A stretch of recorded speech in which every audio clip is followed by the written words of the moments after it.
పాలనపై మరింత ఫోకస్ పెట్టారు ముఖ్యమంత్రి. ఇందులో భాగంగా ఉన్నతాధికారులకు కీలక ఆదేశాలు ఇచ్చారు సీఎం రేవంత్ రెడ్డి. అధికారులు ఆఫీసుల్లో కూర్చుంటే కుదరదని తేల్చి చెప్పారు. వారానికోసారి జిల్లాల్లో పర్యటించాలని చెప్పారు. అభివృద్ధి సంక్షేమాన్ని పరుగులు పెట్టించాలని సూచించారు. నిన్న సెక్రటేరియట్లో అన్ని శాఖల సెక్రటరీలతో కీలక సమావేశం నిర్వహించారు సీఎం. కొందరు కలెక్టర్లు ఆఫీసులు దాటడం లేదని అసంతృప్తి వ్యక్తం చేశారు ముఖ్యమంత్రి.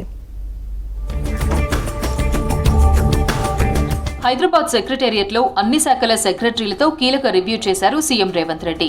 ప్రజా ప్రయోజనాలే లక్ష్యంగా పనిచేయాలని ఉన్నత అధికారులకు సూచించారు. కేవలం ఆఫీసులకే పరిమితం కాకుండా ప్రజల్లోకి వెళ్లాలని చెప్పారు.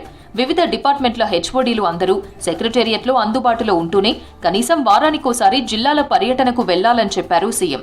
క్షేత్రస్థాయిలో ప్రజలు ఎదుర్కొంటున్న సమస్యలు తెలుసుకోవడంతో పాటు పనుల పురోగతిని పర్యవేక్షించాలని ఆదేశించారు. నెలకోసారైనా శాఖల వారీగా అధికారులతో రివ్యూలు చేపట్టి అభివృద్ధి సంక్షేమ పథకాలను పరుగులు పెట్టించాలని దిశానిర్దేశం చేశారు. త్వరలో తాను కూడా జిల్లాల్లో పర్యటిస్తానని, ప్రజలను నేరుగా కలిసి మాట్లాడతానని, అంతా కలిసి తెలంగాణను ఆదర్శంగా తీర్చిదిద్దుకుందామని చెప్పారు సీఎం రేవంత్ రెడ్డి. మొత్తం 29 విభాగాలకు చెందిన ఐఏఎస్ అధికారులతో మాట్లాడారు సీఎం. ప్రజలకు సుపరిపాలన అందించేందుకు అధికారులంతా క్రమశిక్షణ పాటించాలని చెప్పారు సీఎం. ప్రభుత్వ ప్రాధాన్యాలకు అనుగుణంగా పనిచేయాలని సూచించారు. హెచ్ఓడీలు సమయపాలన పాటించాలన్నారు.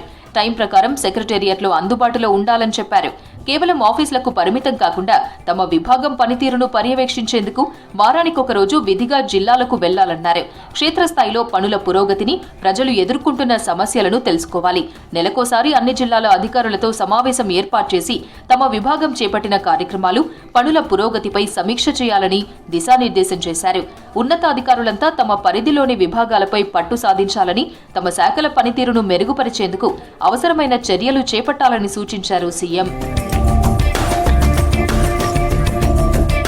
ప్రజలకు ఇచ్చిన మాట ప్రకారం కాంగ్రెస్ ప్రభుత్వం అధికారంలోకి వచ్చిన తర్వాత 100 రోజుల్లోనే 5 గ్యారంటీలు అమలు చేశామన్నారు సీఎం. ఆ తర్వాత ఎన్నికల కోడ్ కారణంగా ప్రభుత్వ కార్యక్రమాలు, పనులు నిలిచిపోయాయన్నారు. ఇకపై అధికారులు పాలనపై దృష్టి సారించాలని చెప్పారు రేవంత్. ప్రజలకు ఉపయోగపడే కొత్త కార్యక్రమాలు, వినూత్న ఆలోచనలతో ముందుకు రావాలన్నారు. అలాంటి ఐడియాలను ఎప్పటికప్పుడు నేరుగా సీఎంఓతో షేర్ చేసుకోవాలని సూచించారు. చాలా జిల్లాల్లో కలెక్టర్లు ఆఫీసులు దాటడం లేదని సీఎం రేవంత్ అసంతృప్తి వ్యక్తం చేశారు.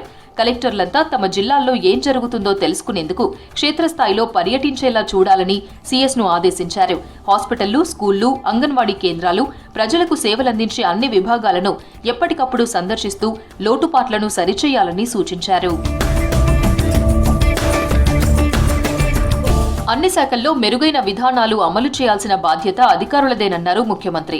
వ్యక్తుల ఇష్టాయిష్టాలతో ప్రభుత్వానికి సంబంధం లేదన్నారు. వ్యక్తిగతంగా అధికారులపై రాగద్వేషాలేమీ లేవన్నారు సీఎం. కేవలం పనితీరు ఆధారంగానే అధికారులకు మంచి అవకాశాలు వస్తాయన్నారు. బాగా పనిచేసే వారికి ప్రోత్సాహకాలు ఉంటాయని తెలిపారు. సొంత నిర్ణయాలతో ప్రభుత్వానికి చెడ్డ పేరు తేవొద్దని హెచ్చరించారు. సీఎంఓ ఇచ్చే సలహాలు, సూచనలు పాటించాలని ఆదేశించారు. ఎప్పటికప్పుడు ప్రభుత్వ ప్రాధాన్యాలను గుర్తించి అందుకు అనుగుణంగా పనిచేయాలని సూచించారు. త్వరలో జిల్లాల్లో పర్యటిస్తానన్నారు సీఎం రేవంత్ రెడ్డి. వారానికో జిల్లాకు వస్తానన్నారు. ప్రభుత్వ పథకాలు, అభివృద్ధి పనులతో పాటు క్షేత్రస్థాయిలో వివిధ కార్యక్రమాల అమలు తీరును పరిశీలిస్తామని చెప్పారు. ప్రజలను కలిసి అభివృద్ధి పనులు ఎలా జరుగుతున్నాయో, స్కీములు అందుతున్నాయో లేదో తెలుసుకుంటామని చెప్పారు రేవంత్.